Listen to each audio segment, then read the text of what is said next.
All righty, awesome. Thank you so much. Wonderful. Same rules as before. Please hold your applause. We're going to ask each candidate to start with a 3-minute opening statement. We'll have questions where each candidate can respond for 2 minutes and a 3-minute closing statement.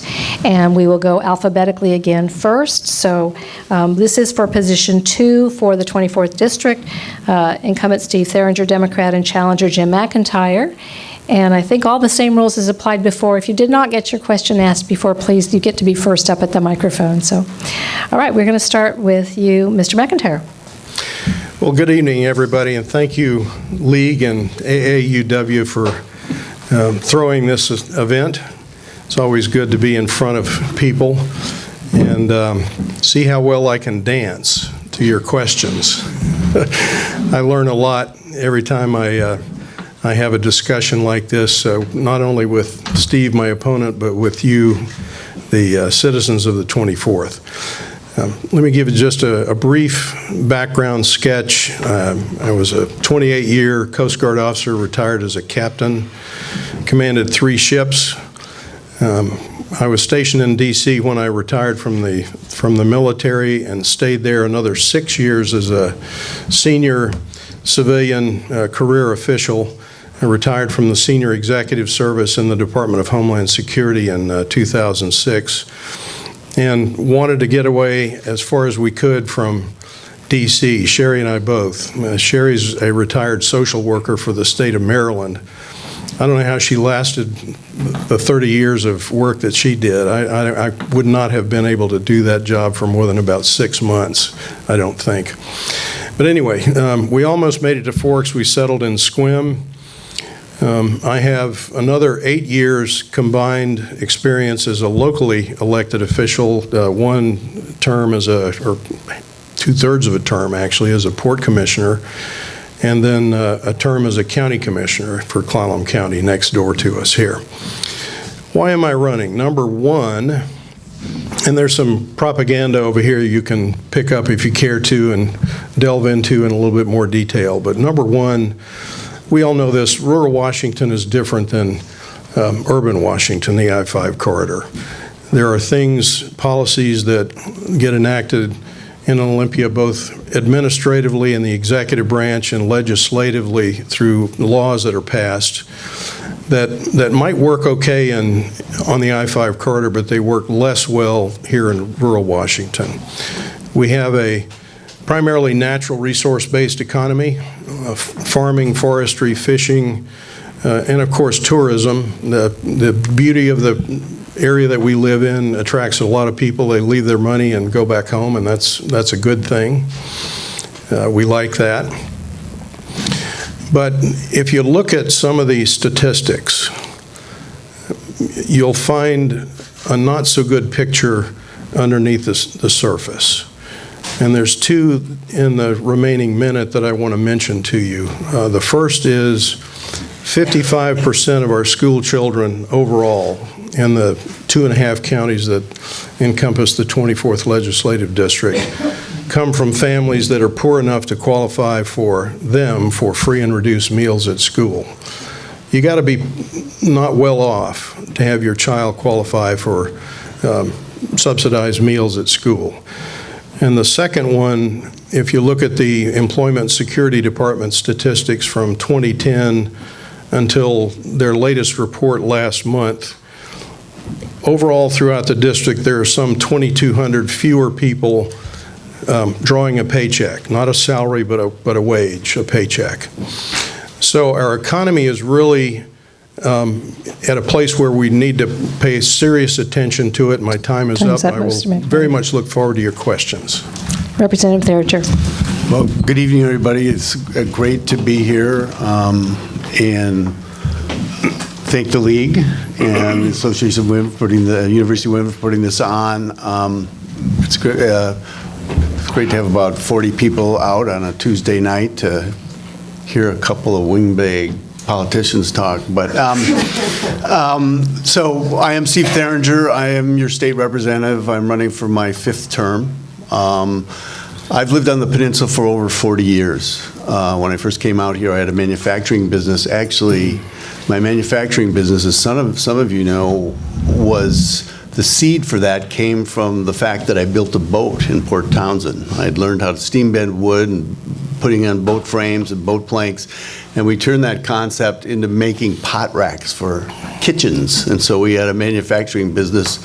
It's called Dungeness Woodworks, gourmet wooden product for the gourmet kitchen. And so I did that during the 80s and then got involved actually with the Planning Commission in Clallam County and later became a county commissioner and served 3 terms there. And then now the last 8 years have been in the legislature. So 40 years of living on the peninsula, working on the peninsula, hiking on the peninsula, and being in public service on the peninsula has given me a sense of what a great place this is, and working to maintain it as a great place to live, work, and raise our families and retire, as a lot of us are doing. So as your legislator, over the last 8 years, I've built relationships both within our caucus and across the aisle in the House and across the rotunda with the Senate, and have a lot of experience working with the bureaucracy. That experience, the position I'm in as capital budget chair, and sitting on the Appropriations Committee and the Health and Wellness Committee, I think positions me well to deal with the issues we face here on the North Peninsula. Healthcare is a huge issue, as you know. Yesterday, I was just up at Jefferson Healthcare, and we were acknowledging the fact that they're going to have a dental clinic for East Jefferson, and I was able to get first work on the policy that allowed them to have that clinic, and then secondly get them $1 million to help build that clinic. And that has huge, as folks know about healthcare, dental care can really lead to a lot of challenges. It's really an underserved healthcare need, so I was really happy to be in a position to be able to do that. When we talk about jobs in the healthcare area, Mike and I work with Peninsula College, Jefferson Healthcare, Olympic Medical Center to expand the cohort up at Olympic Peninsula for training for medical professionals. Thank you. My name is Linda Brewster. Apologies to the audience who's heard this question before. I'm with Jefferson County, moved to Amend, and had the good fortune to be the chair of Initiative 735 during its successful campaign. Initiative 735 was passed by Washington voters in 2016 in every congressional district. It calls on Congress and the Washington legislature to pass a constitutional amendment to establish that constitutional rights apply to natural persons only and not to artificial entities like corporations or unions, and that campaign contributions are not speech and must be regulated. It would reverse Supreme Court decisions like Citizens United and reduce the growing power of corporations over the rights of people. My question, do you pledge to support this constitutional amendment? If elected to represent us in the legislature, will you vote to pass a memorial resolution for this amendment? Yes, I have signed that petition several times. I voted for the memorial legislation in the House, and I think it's curious when you hear all the discussion about activist courts, and usually it's the conservative, strict constitutionalists that say, well, those liberal judges are way too activist. But this is an example of activism in the other way. I mean, as a lot of folks probably know, corporations were formed to basically protect the shareholders and the officers from liability. So they're a construct of the law. They aren't persons. And so to extend that to making it citizenship and giving them basically, I think under the guise of the First Amendment, the right to unlimited expenditures in our political process is to me an example of a very conservative activist court. And I think it should be, we should amend it, and we should do what we can to limit that. Mr. McIntyre. When I looked at the questionnaire that came out, it's been admittedly a couple of months ago, and I can't remember the exact language, but I believe one of my questions back to individual that forwarded it to me was, what is the definition of a corporation? Because when you seek to amend a constitution, either state or federal, you really need to understand what the purpose of the amendment is and what it will do. Because you don't want to leave it too loose and have the courts interpret it in ways that weren't originally envisioned for the amendment itself. So the definition of corporation, I think, needs some tightening. I could warm to the idea if it said something along the lines that only natural persons, if it actually said that, if the words were actually there in the memorial, I think I could warm to that idea.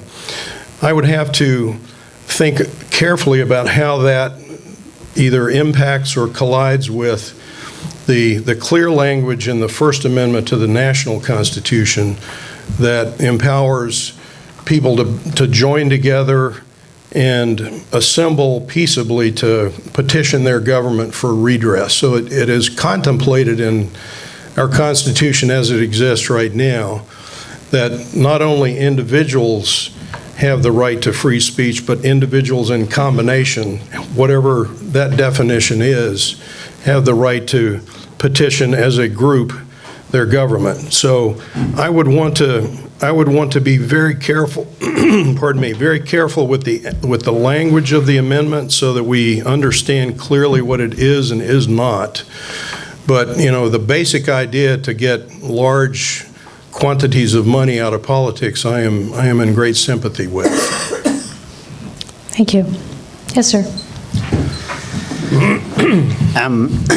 For Representative Tharinger, we have a substance abuse problem in Jefferson County. Our rate for sophomores is 75% above the state level.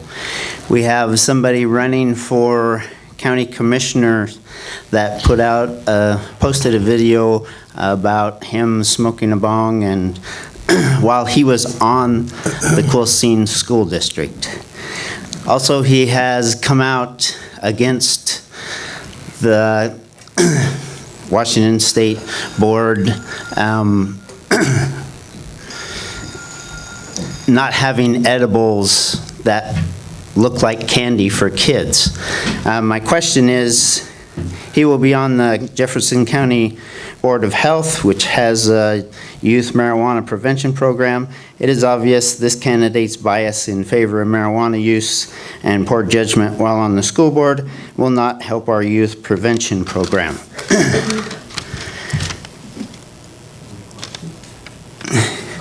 You and our county commissioners have endorsed this candidate, and so obviously I would like to know if there's any state programs for alcohol and drug abuse that we can connect with that would curb this issue. Okay, thank you for your question. Actually, Mr. McIntyre, you go first on this question. Sure.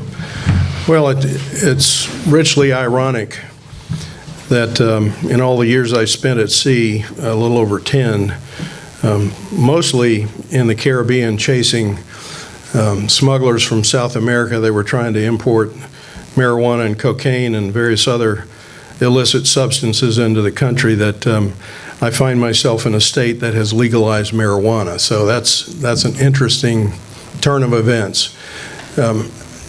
As always, when we seek to provide the maximum amount of freedom for people, those freedoms can be abused. I don't know if any one of us could sign up for the overuse of any substance, alcohol, which is legal, marijuana, which is legal, cocaine, which is not, methamphetamines, which is not, that kind of thing. Any of that really has a deleterious effect on your psychological health, your physical health. So what we need to do is make sure that while we're maximizing our freedom as individuals, that we try, like we do with smoking, to educate the people with regard to what it is that they're doing to themselves, what risks they run. If it's bad to bring a cigarette smoke or pipe smoke into your lungs, it's also bad to bring a a marijuana cigarette smoke into your lungs. There are bad effects of both. So what we need to do, I think, is take the revenue from that now legal industry and do the best job that we can to educate our school kids that this really is not a good idea. Legalization of this substance doesn't necessarily give us license to abuse it. Representative Tharinger. Yeah, so it is legal. Marijuana is legal. And more states are making it illegal. Canada, of course, is doing that, I think, as we speak. When I was in the legislature when the initiative passed, and we had to fit the legislation into some sort of law, and it was very interesting to I was on the finance committee, so we got to hear about the tax piece. I was on the healthcare committee, so we got to hear about the health piece, and then I was on the appropriation committee, so I got to hear it, 3 different times. But there was a lot of interesting things that came out that I did not know about, and that was actually the health aspects to the cannabinoids. I mean, there was a Marine that came in and said that he was taking his son because of epileptic fits to the hospital couple times a week, and he tried everything until someone said, you should try cannabinoids, you should try marijuana. He tried it. He did not have to take his son into the hospital for 6 months, and as they used more, in fact, his in-laws helped him put up a grow in his garage. So the revenue that comes from the marijuana sales, to get your specific question, about 20% of that goes to treatment, to the Department of Health, in developing treatment strategies, just like any, as my opponent says, just like with any drug that can be abused. So, and another, I think 5 or 6% of it goes to the 2 universities to do more research, both on the medical benefits of marijuana and cannabinoids, but also on the treatment aspects of it. So the advantage of legalizing it takes it out from under, the shadows and gives us an opportunity to deal with it as a substance. It's not going to go away. It's part of the society, and so I think there are some advantages to the dollars that we're gaining to invest. Hello, again, Jennifer James Wilson from the Port Townsend School Board. I would be interested in how both of you see the so-called McCleary fixes for school funding. I'm sure you're both aware, having crossed your district, that each of the school districts within your legislative district are impacted a little bit differently from one another. And I'm interested to hear what you have heard are some of the impacts and some of the disadvantages of having gotten these fixes. Right, so the McCleary decision was about the inequality between the 295 districts across the state, and that inequality was being driven by real disparity in levies. I think the Everett, for example, 55% of its budget was coming from its levies.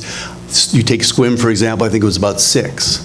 And so there's this huge disparity, and the legislature defined what basic education was, and our paramount duty was to fund basic education, and we needed to do it equitably across the state. So that's what we did over a 4-year period, and the court agreed with us. The challenge is there's still a lot of disparity in funding, because what we did, and the discussion started, and the reason we were in session till July last year, or 2 years ago, was because the Republican Senate wanted to do a $2.85 property tax increase per thousand. Talk about a regressive tax. And we said, we're just not accepting of that. And we've got it down to 50 cents last year, and it was going to be another 30 cents this year, so a total of 82. Well, when we got control of the Senate, we said no, and we eliminated that 30 cents. But, so that handled the property tax part, but we still have this challenge of what happens when these levies, no longer are revenue for the school district? And in this district, it's all over the map. Sequim, because it wasn't dependent on a lot of levies, is okay. Port Angeles is going to have a huge challenge. Here, I don't think Chimicum's is as much trouble, but Port Townsend is. So I think we're going to have to come back and look at some ways to provide more local dollars, or a way to meet some of these needs that aren't being met by. We actually put $8 billion into education over the last 4 years, and we answered the court's question, but I think we still need some issues we have to address. Mr. McIntyre.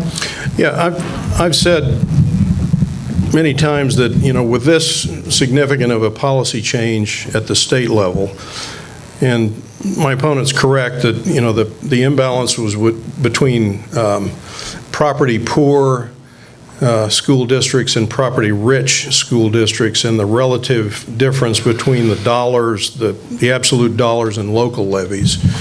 And so that has been more equalized. So McCleary has not yet fully played out, because next year is when the lid is lowered on local levies.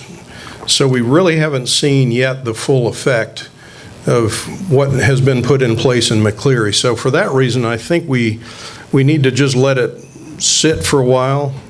There always are adjustments, fine-tuning things that you can do and probably should do with that significant and profound a policy change. But we've got to get used to this before we really know what wasn't addressed, what was broken, and what was not fully addressed in the legislation that now has got us out from under the Supreme Court order. So the challenge for local school boards, since salaries are negotiated locally, the salaries are paid for out of the legislative budget, but they're set locally by local board decisions.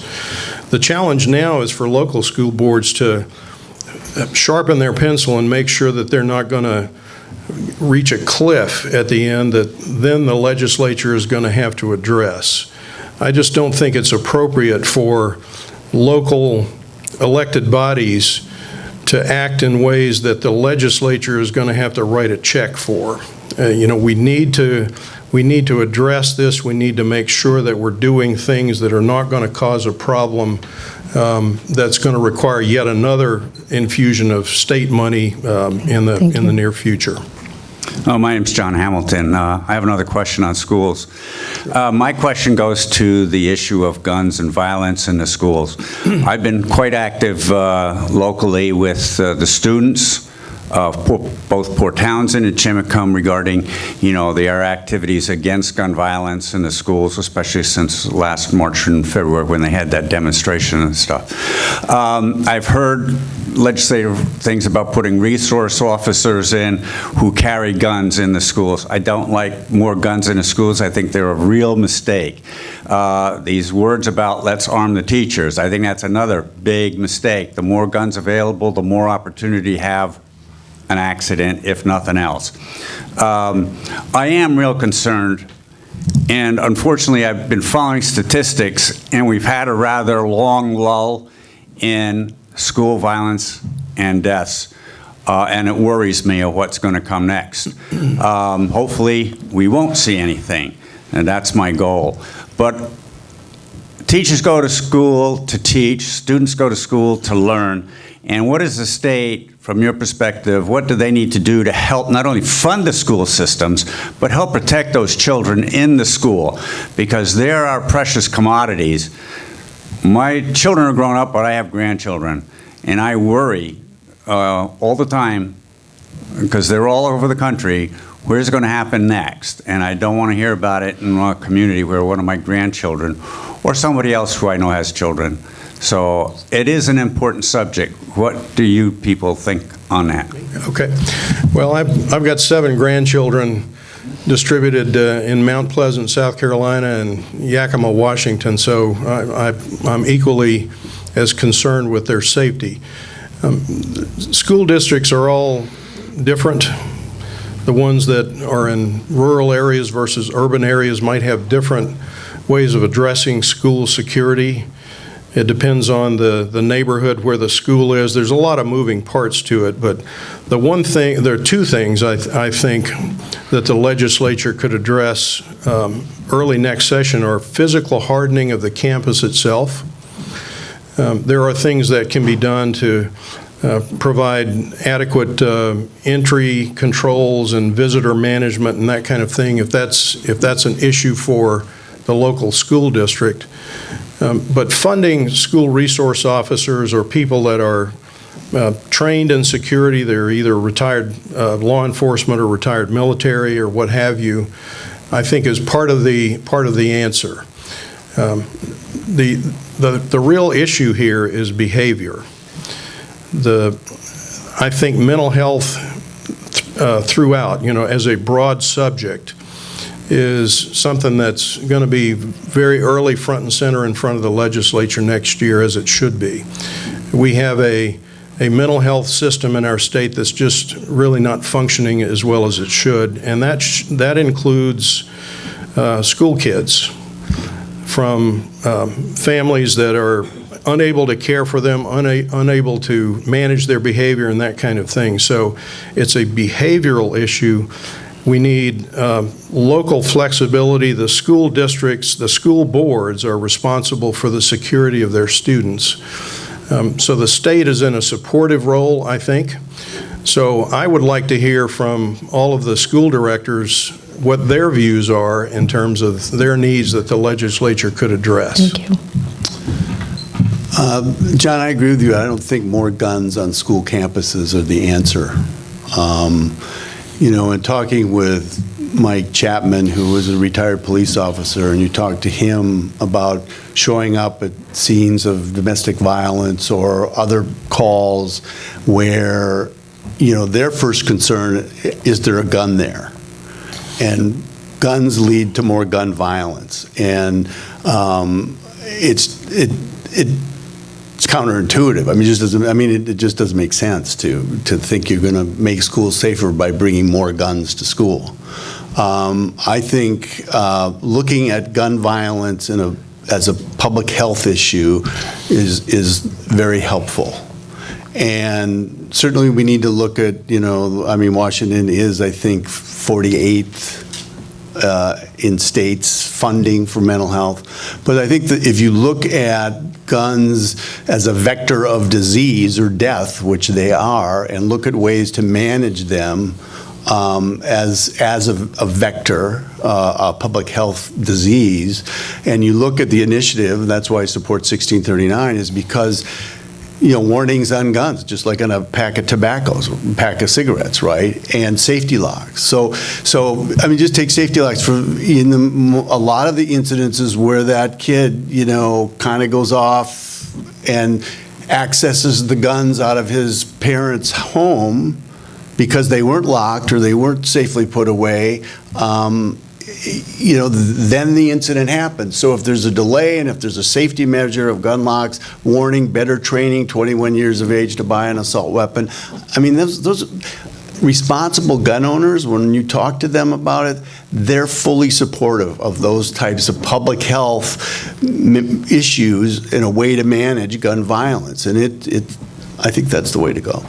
Good evening, Cindy Jane. Initiative 1631 puts a fee on large corporate polluters like big oil companies and makes clean energy such as solar and energy efficiency more affordable, and also invests to protect our air, water, and forests. Are you supportive of and would you endorse Initiative 1631? I'm supportive of a policy that deals with carbon and fossil fuel. I am not convinced that the initiative is the best policy. We have been working on this issue in the legislature. Representative Joe Fitzgibbon, who I think he came to the legislature with me 8 years ago, and I think he was like 35, so he's maybe 40. Very concerned about this issue, very smart on this issue, and has a very, I think, sophisticated bill on this policy. What I'm concerned about with the initiative is that it creates a couple of layers of committees to manage the whole process. It it puts dollars, it sort of aligns dollars in different buckets that I'm not convinced are directly dealing with the issue. So I think we definitely have to do something about carbon. I mean, it's very obvious that it's real. The science is very solid. Folks that deny climate change seem to me to be in a different universe. And as Representative Chapman mentioned, this idea of being fossil-free in this state by 2045 is a goal, just like, John Kennedy set the goal, we're going to go to the moon. He didn't have a clue how that was going to happen, but he set that goal. And if you think about the technology that we generate and the creativity of our economy and our entrepreneurs and our technology, it would seem to me that we can come up with solutions that can manage some of the challenges for us on the 24th as far as transportation. So you start looking at renewable natural gas, you start looking at, electrification, more charging stations, and develop the battery storage and those sorts of things. I mean, the technology is there, it needs to be refined more. So I think that, I'm not convinced that the initiative really does that, as well as I think the legislation that we're working on in the legislature. No question we have to deal with the problem, though. Mr. McIntyre. Well, I am not in favor of a tax that's masquerading as a fee. As always with initiatives, you have to ask the question, cui bono? Who benefits? Who wrote it? Who pays the fee or the tax? Who gets the proceeds from the fee or the tax? And I'm not sure that initiatives that actually cause money to be spent are even constitutional, given the fact that the Constitution says no money shall be appropriated or spent without a legislative appropriation. The legislature is the body exclusively in our state constitution that causes money to be spent. And so the spending mechanism in this initiative is kind of odd, but more fundamentally, we are putting yet another financial burden on working families. You heard me talk about the economy. I'll give you a couple of statistics. Everything that we buy in our stores gets shipped in by a truck. There's nothing that comes in that I know of by rail here in the 24th. The rail that goes through Aberdeen and Hoquiam basically terminates at the port, and everything that goes via rail down there is for export. So that's one point. The next point is fuel costs are going to rise by 15 cents a gallon. That's a direct hit to working families' budgets. I just don't think working families in our district and citizens that are seniors that are on fixed incomes really need to find yet more room in their family budget to afford that. Now, should we have a carbon policy? Of course, but it needs to be rational. Thank you. Time's up. I want to go back to mental health. I have a family friend that is in serious trouble, and there's just not enough help, practically zero help. And no halfway houses. The state hospital is a total wreck. It's a police problem. It's a homeless problem. What are your ideas to solve this problem? My wife was a psychiatric social worker. Her career started in one of the large state mental institutions in Maryland, right before the deinstitutionalization movement. The theory was that as people were removed from those institutions, the money would follow them to the community where they eventually wound up, and they would be cared for, attended to, all that kind of thing in the community. Well, the money didn't follow. And so we are where we are today, essentially because of a massive policy failure, I believe. So the governor has spoken of more of a distributed mental health system or network, smaller inpatient facilities situated regionally and that kind of thing. I think that's an idea that's worthy of a hard look. Certainly more funding, I think, is necessary because, as I said, the money went to other purposes back in the day. And so we find ourselves where we are. Substance abuse, mental health issues, homelessness, joblessness are all wrapped up together in many different situations, circumstances, and that kind of thing.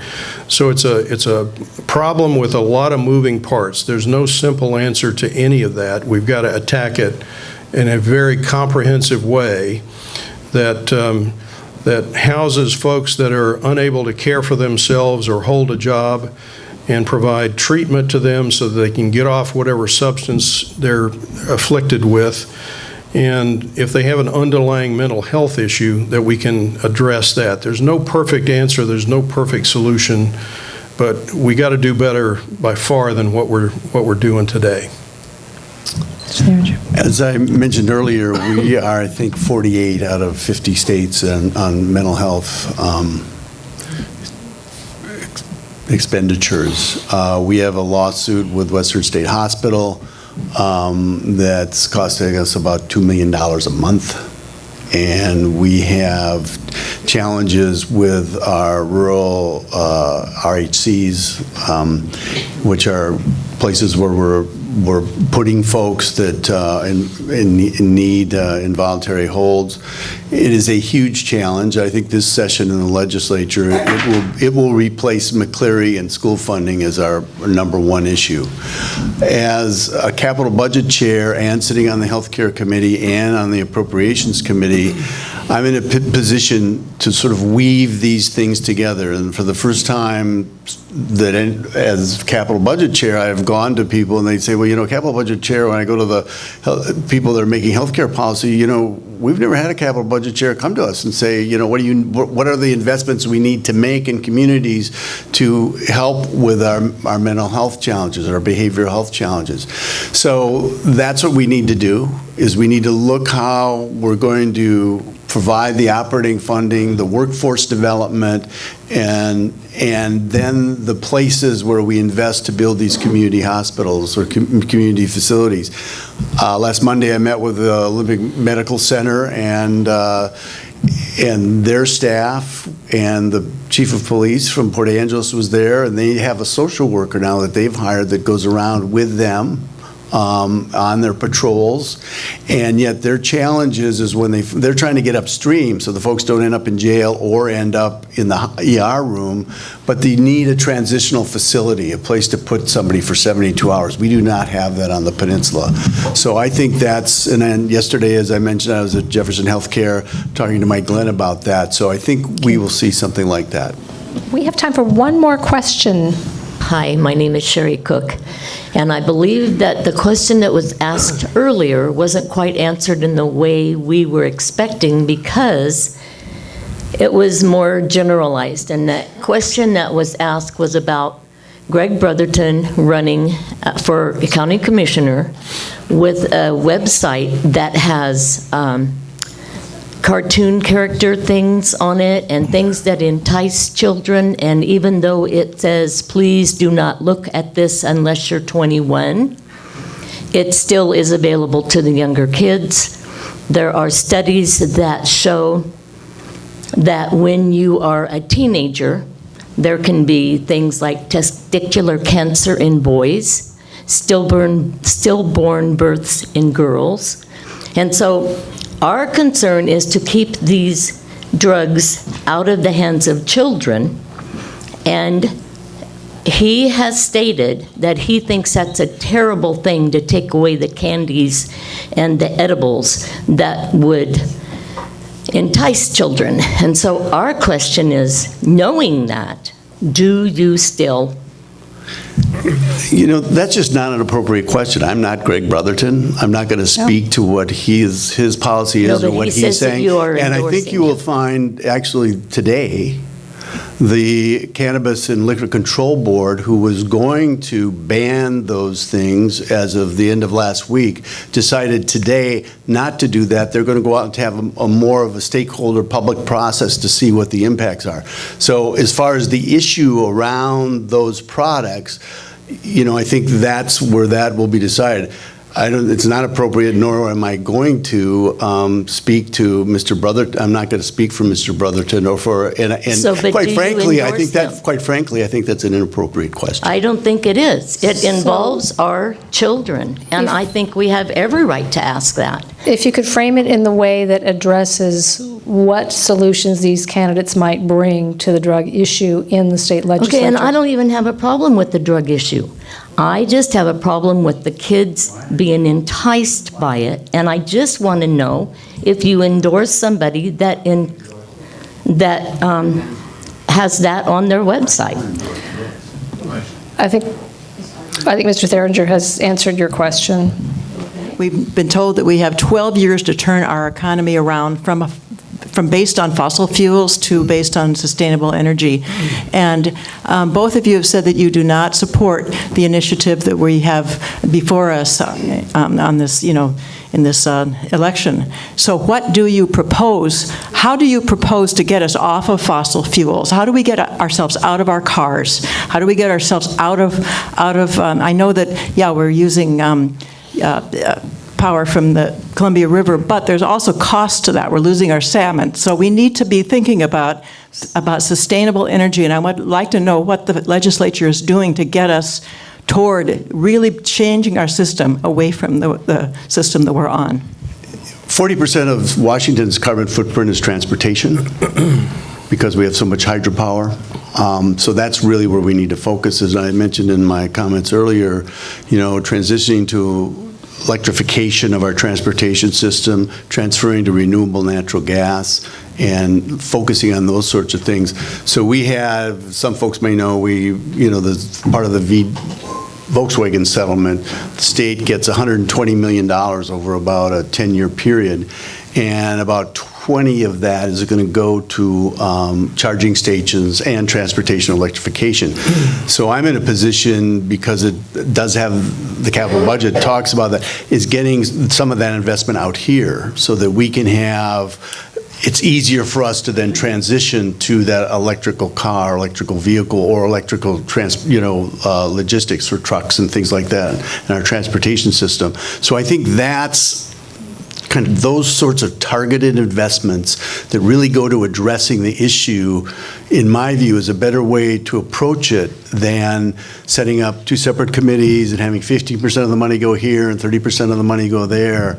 I'm a little bit of an outlier, I know, around this initiative, but I, as a legislator, commit to you that, I think our work is to pass legislation that really addresses the issue, and there are some really good bills that are in the legislature right now, and I will work to get that passed before we leave town in June. And I just think it's a very complex issue, and I think it's just better done by the legislative process than by an initiative process. But I do not hesitate at all from realizing that it is we must do something. Mr. McIntyre? Well, the general policy approach, and I haven't had the opportunity to read in detail the latest IPCC report. I've read the news articles and the headlines and so on. I'm a guy that has a science background. My undergraduate work many decades ago was in oceanography. So I do have faint memories of the scientific method and statistical validity and models and their limitations and that kind of thing. So I really prefer myself to do my own reading in depth. And I tend to look at the annexes to a report such as has just come out, to look at the limitations of the data and the limitations of the models. All the reports that I've read, and I've read them all, up to this latest one, the models have such a wide range of possibilities that it's very difficult if you're a policymaker who's deciding policy that affects people's lives and their budgets and how they live, to come up with good policy given such a wide range of potential outcomes. And so, I look forward to having some time to read this latest one and see exactly how the models have tightened up and how they draw their conclusions about their opinion of the time frame left. So it is an issue that needs to be addressed, and I agree with my opponent that the legislature and the grinder of legislation is really the best vehicle to come up with policy, as imperfect as that may be. My preference, though, is to look at incentives and how you motivate behavior rather than penalize it. And I've already addressed the financial penalty to family budgets that we see in this initiative. Great, thank you. Mr. McIntyre, we're ready for your last closing statement. 3 minutes, please. Well, thank you very much for being here. As always, I learn from you by listening and thinking and trying to come up with an intelligent response to your questions. Policy making is something that requires as much art as science. I have 46 years plus of service to my country. All of that time has been addressing problems, putting my problem-solving hat on, trying to find from the best information obtainable from scientists and social scientists and what have you, the best answers of today for addressing tomorrow's problems. And so I offer that as my qualification, and to provide some confidence for you if you should vote for me, which I ask for, that I would be willing to listen and work across the aisle and within the caucus that I intend to join should I be elected, to come up with the best answers and the best solutions that benefit the citizens of the 24th District. As they say where I'm from in Georgia, you got to dance with the ones that brung you. And so the people that I tend to rely on most are not only in this room, but all throughout the rest of the 24th Legislative District. I have some experience at the local level, as you've heard. And so when you're dealing with ground level problems, those solutions are not ideological. Of course, you bring your worldview into the room with you when you're debating and discussing policy and that sort of thing. But the idea is to, through those discussions, come up with an honorable compromise that really gets to the issue and does the least harm possible. And so that's the approach that I would bring. And I thank you again for your kind attention and for being here, showing up tonight. And I ask for your vote. Thank you. Mr. Tharinger. Yeah, thank you. Gary, I think I've seen you, it seems like every forum I've had, you're there doing the sound, so thank you. Dennis, thanks for the video, and thanks to the League and the University of Women. Being timer is, I don't see how you do it. I don't think I can concentrate on being timer. That's the hardest job in the room. So, it's been an honor to be your state legislator for the last 8 years, to work with you and solve the problems and the challenges we face here on the peninsula, whether it's healthcare, education, investment in our transportation system, investment in our libraries and our clinics and our trails and our parks and our ports. And in the 8 years I've been in the legislature, I've positioned myself with the committees I'm on, chair of the capital budget, appropriations committee, healthcare, to continue working with you on these problems. So the peninsula continues to be a great place to live, a great place to retire, a great place to recreate, a great place to raise our families, to entertain our grandchildren, and to do the things we love to do here. But it takes experience. It takes having been on the peninsula 40 years, having been in the legislature for 8 years, having been a commissioner for 3 years, to get a sense of how this system works and how we can work together to move forward. So I ask for your vote. I think the ballots will be showing up in your mailbox the end of this week, and working together, we continue to make this place a great place to live. So, thank you. Representative Tharinger, Mr. McIntyre, thank you so very much. Thank you to the League of Women Voters, American Association of University Women, Gary and Dennis. Thank you so very much. And thanks to all of you. Look for your ballots and, of course, vote. Thank you and good night.